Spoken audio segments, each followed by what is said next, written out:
Pada malam hari ini saya akan melanjutkan apa yang sudah saya sampaikan 2 minggu yang lalu. Pada waktu itu adalah dalam pimpinan Roh Kudus kalau tidak salah.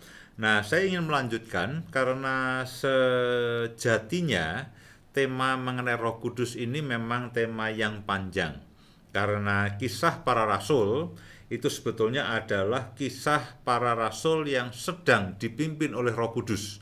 Dan setelah itu merupakan bagaimana kehidupan rasul-rasul, Paulus, Petrus, dan kawan-kawan itu mereka ada di dalam pimpinan Roh Kudus. Karena kisah para rasul itu dimulai dari sebetulnya adalah pada momentumnya itu kisah para rasul pasal yang kedua, yaitu pada waktu hari Pentakosta atau hari pencurahan Roh Kudus.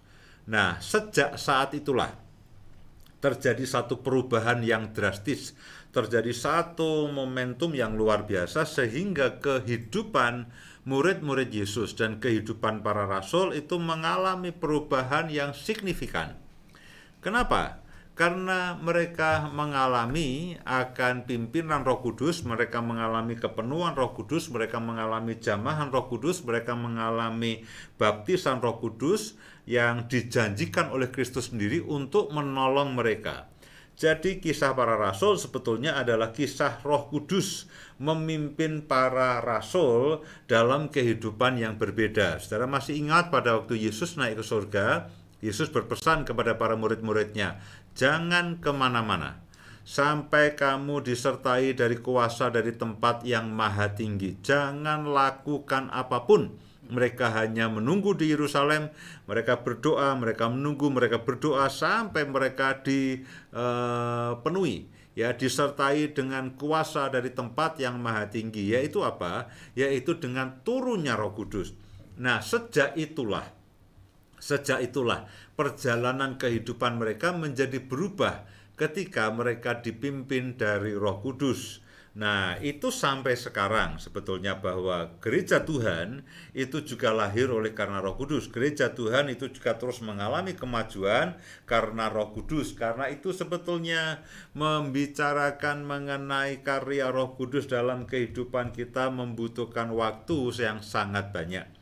Nah, saya berdoa bahwa pada malam hari ini Roh Kudus akan menolong Bapak Ibu sekalian untuk mengerti, untuk memahami, supaya saya dan saudara ya itu bisa mengalami akan pimpinan Roh Kudus. Nah, saya ingin ulang sedikit apa yang saya sudah sampaikan pada minggu yang lalu sebelum nanti kita lanjutkan pada bagian-bagian yang lainnya. Injil Yohanes pasal yang ke-14 ayat yang ke-15. Injil Yohanes pasal yang ke-14 mulai dari ayat yang ke-15. Demikian bunyinya. Saya akan bacakan untuk Bapak, Ibu, dan saudara sekalian. Judul perikopnya adalah Yesus menjanjikan penghibur atau penolong atau parakletos, yaitu Roh Kudus sendiri. Nah, kita akan memahami kenapa Yesus itu menjanjikan penghibur, kenapa Roh Kudus itu datang. Mari kita lihat sama-sama di dalam Injil Yohanes pasal yang ke-14 ayat yang ke-15. Jikalau kamu mengasihi aku, kamu akan menuruti segala perintahku.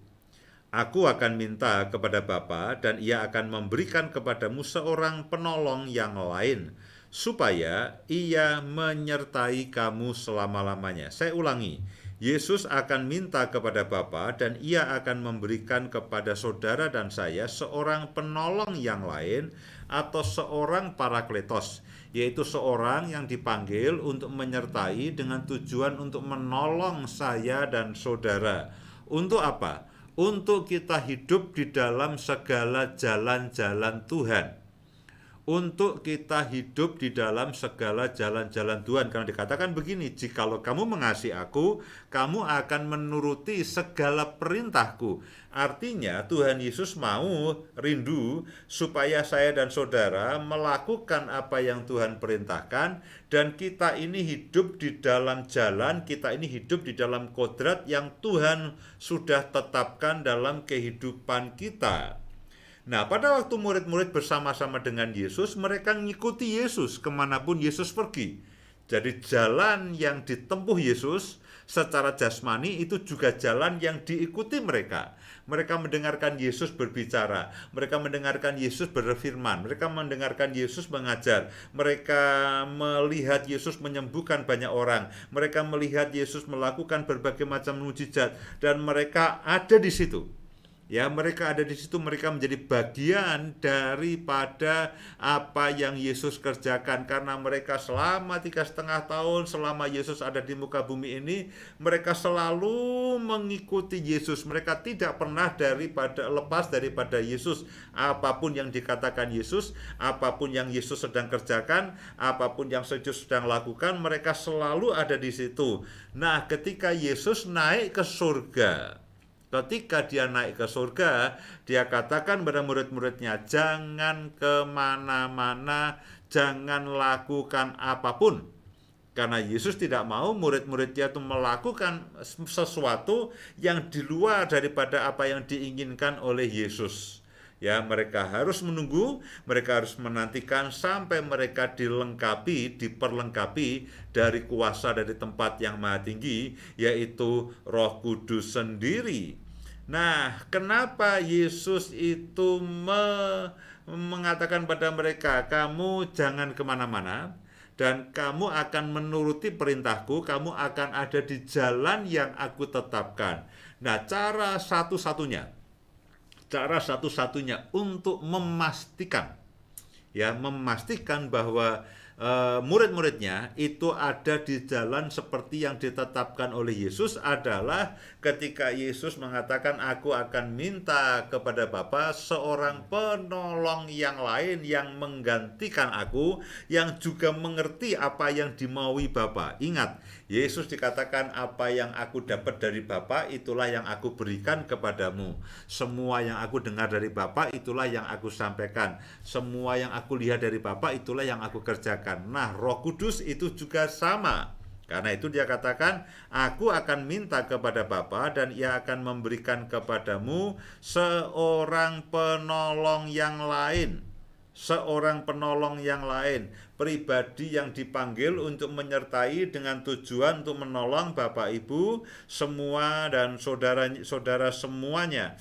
Nah, seorang penolong yang lain itu juga seorang pendamping, itu juga yang artinya parakletos, itu juga penasehat, itu juga penguat, itu juga yang menghibur, itu juga yang membela, itu yang menyelamatkan kita, itu juga teman sekutu dan juga sahabat kita. Nah, saudara bisa perhatikan, seakan bisa dikatakan bahwa Roh Kudus itu segala-galanya bagi kita, dalam konteks dia menolong kita supaya kita hidup di dalam jalan Tuhan dan kita hidup di dalam kodrat ilahi, dan kita mengalami semua yang Tuhan tetapkan dalam kehidupan saya dan saudara semuanya.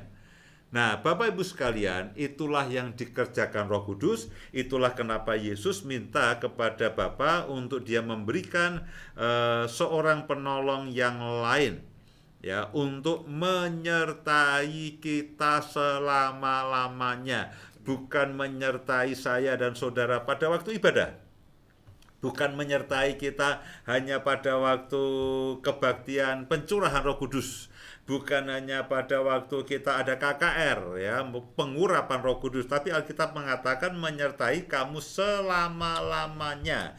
Dalam artian apa? Setiap hari saya memang sedang fokus dalam keseharian kita, di dalam apa yang Bapak Ibu lakukan, dalam apa yang Bapak Ibu kerjakan, dalam setiap keputusan, dalam kehidupan keluarga, dalam kehidupan rumah tangga, dalam kehidupan suami istri, dalam kehidupan keuangan. Ketika kita melakukan pekerjaan kita melakukan pelayanan kita, Roh Kudus akan menolong. Dikatakan bahwa dia menolong, dia sebagai seorang parakletos, dia seorang yang dipanggil untuk mendampingi agar menolong, ya, menasehati, dia memberikan hikmat, wahyu, dan pengertian. kemudian menguatkan. Dia adalah roh keperkasaan yang memampukan kita. Dia membuat kita itu tahan menghadapi segala sesuatu dan melakukan pekerjaan-pekerjaan yang secara manusia tidak bisa dilakukan. Dia juga menghibur.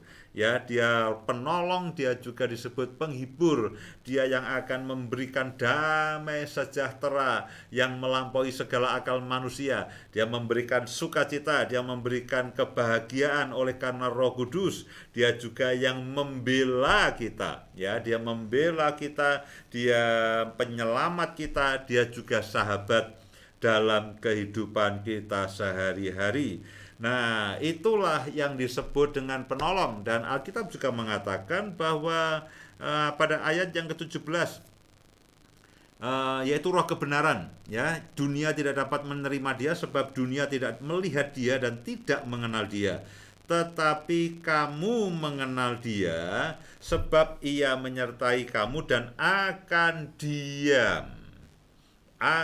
diam di dalam kamu.